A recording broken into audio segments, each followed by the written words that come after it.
नमस्कार दोस्तों, मैं अनिल यादव स्वागत करता हूं आपके अपने YouTube चैनल इन्वेस्टमेंट वर्ल्ड में। अभी एक किराए के मकान में रहते हैं और आप चाह रहे हैं कि आप प्लान कर रहे हैं कि मैं खुद का एक मकान लूं, तो ये वीडियो ज़रूर आपके लिए है। इस वीडियो में आप लास्ट तक बने रहें और इस चैनल को लाइक एंड सब्सक्राइब करें। पहले हम इस चीज़ को एक एग्जाम्पल के थ्रू समझेंगे कि मान के चलिए अगर आप एक मिडिल क्लास फैमिली से है, आपकी salary 50 to 60,000 rupees per month है और अगर आप 10 to 14,000 और 15,000 अगर आप रेंट दे रहे हैं कहीं पे किसी मकान के लिए या किसी किराए के घर के लिए, तो क्या उतने में आप खुद का घर ले सकते हैं? तो इसका आंसर है बिल्कुल हाँ। तो अगर आप मुझसे पूछे कि क्या 12 से 15 हज़ार रुपये किराया देना या तो खुद का मकान लेना, दोनों में से कौन सा बेस्ट ऑप्शन है, तो मैं आपको ज़रूर सजेस्ट करूंगा कि आप इतने में खुद का मकान ले सकते हैं। अब उसमें पहला प्रोसेस क्या है? तो पहला प्रोसेस ये है कि जहाँ पे भी आप अभी जिस भी सिटी में रह रहे हैं, आप बहुत सारे डेवलपर होंगे, उस डेवलपर के किसी भी एक अच्छे डेवलपर के पास जाए। उस डेवलपर के पास जाने के बाद आप उससे बात करें कि 20 से 25 लाख रुपए तक का कोई मकान जो उसके अंदर में हो, जो वो बना करके दे रहा हो, आप उस मकान को बुक करें। उस मकान को बुक करने के बाद जितने भी डेवलपर्स होते हैं उनके पास खुद का लोन एजेंट उनके पास होते हैं।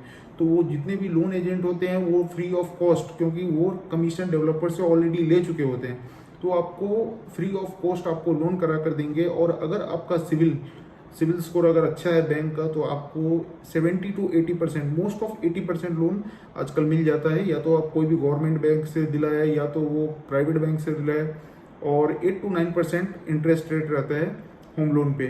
तो जब भी आप होम लोन लेंगे, मान के चलिए जैसे कि एज एग्जांपल आपने 25 लाख का मकान बुक कराया, तो उसमें आपको 80%, इट मीन कि 20 लाख रुपए तक का आपको लोन प्रोवाइड हो जाएगा। 5 लाख रुपया जो है वो आपको डाउन पेमेंट आपको सेविंग में से या तो अपने रिलेटिव से लेकर के या तो कहीं से भी वो 5 लाख रुपए आपको, या तो आप जिस कंपनी में जॉब कर रहे हैं वहां से एडवांस लेकर कहीं से भी आपको वो 5 लाख रुपए का एक बड़ा फर्स्ट टाइम का जो इन्वेस्टमेंट है वो आपको करना पड़ेगा। वो आपको डाउन पेमेंट भरना पड़ेगा। जैसे ही आप डाउन पेमेंट भर देते हैं, आप अपना मकान बुक कर देते हैं, उसके बाद आपको आप अपने हिसाब से कितने साल तक के टेन्योर के लिए आपको लोन का ईएमआई करवाना है, वो आप अपने अपने सैलरी के हिसाब से कि मेरी सैलरी इतनी है, इतनी मैं सेव कर सकता हूँ और इतनी ईएमआई मैं हर मंथ भर सकता हूँ, तो इस हिसाब से आप ईएमआई अपना सेट कर सकते हैं आप अपने अकॉर्डिंग। और अगर मान के चलिए 20 लाख रुपए आपने लोन उठाए और अगर आपका लोन टेन्योर 25 साल तक है, तो 25 साल तक अगर आपका लोन टेन्योर है और 8% के रेट से देखें तो मंथली ईएमआई आपका 14 to 15,000 रुपीज़, रफली 14 to 15,000 के आसपास आपका आएगा। और वही अगर आप रेंट पे कर रहे हैं 14 to 15,000 रुपीज़, तो वो भी लगभग सेम होगा। जो आपका रेंट होगा वही आपका ईएमआई होगा। इसमें सबसे बड़ा एक जो इन्वेस्टमेंट है वो आपका डीपी का होगा, जिसको आप अपन लोग डाउन पेमेंट बोलते हैं। वो डाउन पेमेंट आपको एक बार 5 लाख रुपीज़ भरनी होगी अगर हम लोग 25 लाख का मकान लेते हैं। इस वीडियो के लास्ट तक आपको इस बात का पता चल जाएगा कि क्या हमें किराए के मकान पे रहना चाहिए या हमें खुद का अपना मकान ले लेना चाहिए।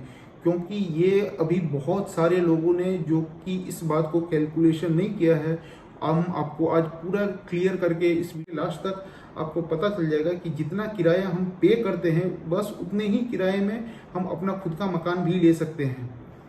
तो सबसे पहला डिफरेंस जो होगा उसमें किराए के घर और खुद के घर दोनों में क्या डिफरेंस है और कहाँ है, जो दोनों के में क्या डिफरेंस है वो आपको पता चलेगा। किराए का घर जब भी हम खोजने जाते हैं या जब भी आप खोजने जाएंगे तो आपको अपने अकॉर्डिंग नहीं मिलेगा। 95% केस में यही होता है कि आपको अपने अकॉर्डिंग किराए का घर नहीं मिलता है। या तो वो स्ट्रक्चर ओल्ड होता है, या तो फिर उसमें इंटीरियर अच्छा नहीं होता है, या तो फिर वो ओल्ड फैशनेबल होता है, या तो कुछ ना कुछ कॉम्प्रोमाइज़ करना होता है। मान के चलिए आपको साइज के साथ कॉम्प्रोमाइज़ करना होगा। रूम मान के चलिए रूम की साइज छोटी होगी, लिविंग रूम की साइज छोटी होगी, किचन की साइज छोटी होगी, यानी इसका मतलब किसी ना किसी चीज़ में हमें कॉम्प्रोमाइज़ करना पड़ता है। और अगर कहीं हमें हमारा मनचाहा मकान मिल भी गया तो फिर वो हमारे बजट से बाहर हो जाता है। खुद का मकान जब आप खरीदते हैं तो आप डेवलपर के पास जब जाते हैं तो आप उसको रिक्वेस्ट करें कि जितने भी एरिया में वो मकान के बना करके दे रहा है वो उस एरिया में एज पर ड्राइंग आप उनको बताइए कि हमें इस साइज़ का किचन चाहिए, इस साइज़ का लिविंग रूम चाहिए, इस साइज़ का बेडरूम चाहिए, A to Z आप अपने मन चाहे हिसाब से अकॉर्डिंग टू यू वो आपको मकान बना करके देते हैं। उसमें आप खुद से इंटीरियर करवा सकते हैं, उसमें आप अपने साइज से मकान बनवा सकते हैं। जो भी बेडरूम है, लिविंग रूम है, किचन है, वो आप अपने अकॉर्डिंग करवा सकते हैं। ये आपके खुद का घर लेने का सबसे बड़ा फ़ायदा है। ये फर्स्ट पॉइंट था। सेकंड पॉइंट पे अब हम आते हैं।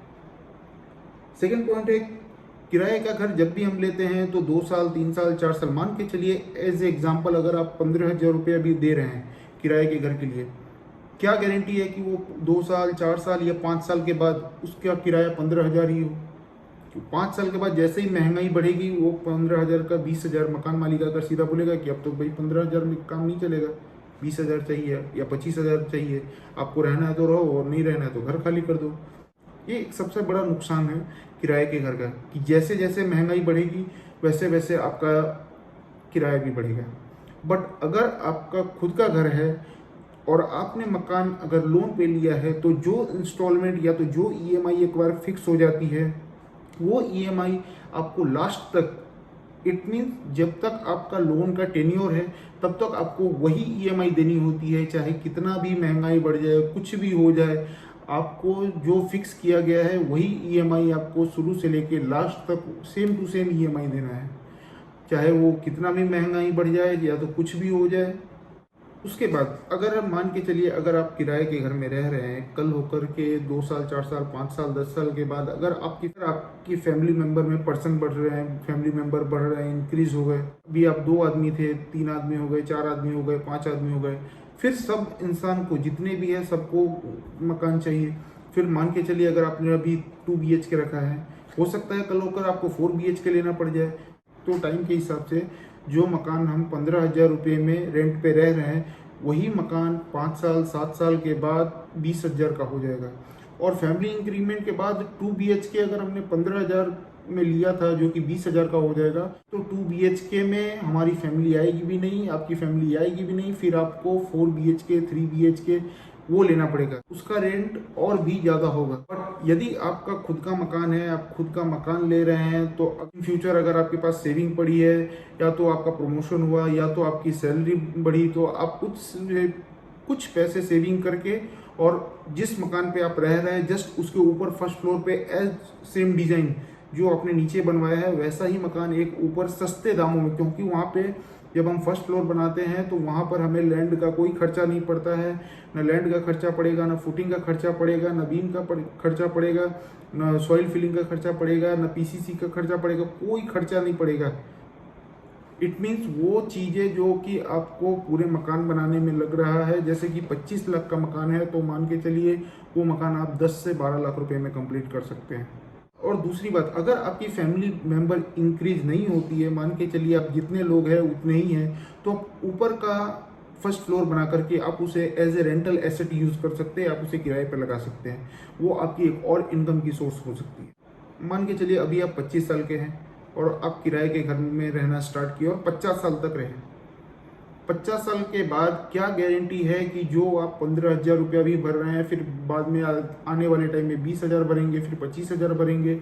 इस तरीके से महंगाई जिस तरीके से बढ़ेगी वो 25 साल के उम्र से लेके 50 साल तक जो आप पूरा का पूरा एक रेंट भरेंगे उसका लास्ट में जाकर क्या आपको फल मिलेगा, कुछ एनी आइडिया? वो जितनी की जितनी सारी प्रॉफिट है वो प्रॉफिट मिलेगी उस मकान मालिक को जिसके यहाँ आप रहते थे और आप जिसको किराया पे करते थे। बट अगर आपने शुरुआत में ही कुछ डाउन पेमेंट करके आपने खुद का मकान ले लिया और अगर आपने ईएमआई भरना शुरू कर दिया और आप ईएमआई के थ्रू, लोन के थ्रू अगर आप खुद का मकान ले रहे हैं तो आफ्टर 25 ईयर्स जब आपका लोन टेन्योर पीरियड ख़त्म हो जाएगा तो आई एम श्योर कि आपके पास एक अच्छा एसेट, एक अच्छी इन्वेस्टमेंट के रूप में एक मकान रहेगा जो कि आपने 25 लाख रुपए में खरीदा था। उस मकान का कीमत मिनिमम डबल और ट्रिपल भी हो सकता है, डिपेंड करता है उस लोकेशन में डेवलपमेंट कैसा हो रहा है।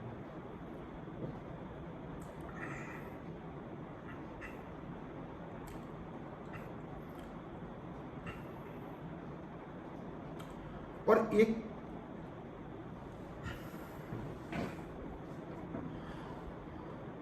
और एक बात की गारंटी मैं लेता हूँ, मैं आपको एक छोटा सा एग्जांपल देता हूँ, एक एग्जांपल के थ्रू समझाता हूँ। कई लोगों को ऐसा लगता है कि अगर मैं अभी ईएमआई दे रहा हूँ 2 साल 4 साल 5 साल के बाद मुझे और महंगा लगने लगेगा, बल्कि ये रिवर्स प्रोसेस है। जैसे जैसे जैसे टाइम पास होते जाएगा, महंगाई बढ़ती जाएगी, वैसे वैसे आपको जो आपका ईएमआई है वो आपको सस्ता लगने लगेगा। इसको एक एग्जांपल के थ्रू समझते हैं। मान लीजिए 2012 में जब एक कारीगर जो मकान बनाता है, एक घर बनाता है, जो ईंट की चिनाई करता है, उसका दिहाड़ी 300 रुपये के आसपास था। मुझे आज भी याद है, लगभग 2012 की जो बात है, उसमें एक कारीगर की दिहाड़ी 300 रुपये रोज़ की थी। महीने का 9,000 रुपये उसका होता था। अगर उस बंदे ने 3,000 रुपये का ईएमआई भरा किसी प्लॉट के लिए या किसी मकान के लिए या किसी भी चीज़ के लिए, अगर उसने 2012 में 3,000 रुपये भरा, तो उस समय 3,000 रुपये उसके लिए बहुत बड़ी चीज़ रही होगी, क्योंकि 3,000 रुपये मतलब उसके 10 दिन की कमाई। अगर एक दिन की दिहाड़ी उसकी 300 रुपये है तो 10 दिन की दिहाड़ी 3,000 रुपये होगी। तो अगर उसने उस समय 3,000 रुपये ईएमआई किसी चीज़ के लिए भरी है, तो वो 3,000 रुपये उसके 10 दिन की कमाई है। बट सेम कारीगर 2022 में आज एक कारीगर की दिहाड़ी 1100 से 1200 रुपये है पर डे का, 10 साल के बाद। तो आज उसके लिए 3,000 रुपये की वही ईएमआई जो उसकी 10 दिन की कमाई थी, आज वही ईएमआई वो भर रहा है। अगर उसने 15-20 साल का ईएमआई कराया होगा और 2012 से भर रहा है, 2032 तक उसको भरना है, तो 2022 में जो कि 10 साल कंप्लीट होने के बाद वो ईएमआई सिर्फ उसके 3 दिन की भी कमाई नहीं है। 2012 में जो उसके 10 दिन की कमाई थी, आज उसके लिए वो 3 दिन की भी कमाई नहीं है। तो आप सोच सकते हैं कि जिस तरीके से महंगाई बढ़ेगी, लोगों की ग्रोथ बढ़ेगी, लोगों की सैलरी बढ़ती है, लोगों की इनकम बढ़ती है, जिस तरीके से इनकम बढ़ेगी उस तरीके से जो आपको ईएमआई है वो ईएमआई आपको, क्योंकि ईएमआई फिक्स है, ईएमआई कितनी भी महंगाई बढ़ जाए, कुछ भी बढ़ जाए, जो अगर मान के चलिए आपने अभी 10,000 का ईएमआई कराया और 25 साल तक है, तो 25 साल में भी 25वें साल में भी आपको ईएमआई 10,000 ही भरना है। वो उससे कम भी नहीं है, उससे ज़्यादा भी नहीं है। पर जैसे जैसे 25 साल के बाद ज़माना कहाँ का कहाँ पहुँच जाएगा, आपकी इनकम जो अभी 1000 में है, हो सकता है वो लाखों में पहुँच जाए या उससे भी आगे बढ़ जाए। क्योंकि जैसे जैसे महंगाई बढ़ेगी, लोगों का इनकम बढ़ेगा, वैसे वैसे आपका जो ईएमआई है वो आपको इतना ही ईजी लगेगा और लगेगा कि हाँ, कुछ न कुछ तो अब ईजी है ईएमआई भरना। तो दोस्तों, मेरा आपसे यही अनुरोध है कि अगर आप एक किराए के मकान में रह रहे हैं और खुद का मकान लेने का प्लान कर रहे हैं, तो भले ही लोन लेकर लेना हो, आप खुद का मकान ले, लेकिन आप किराए के मकान में मत रहे।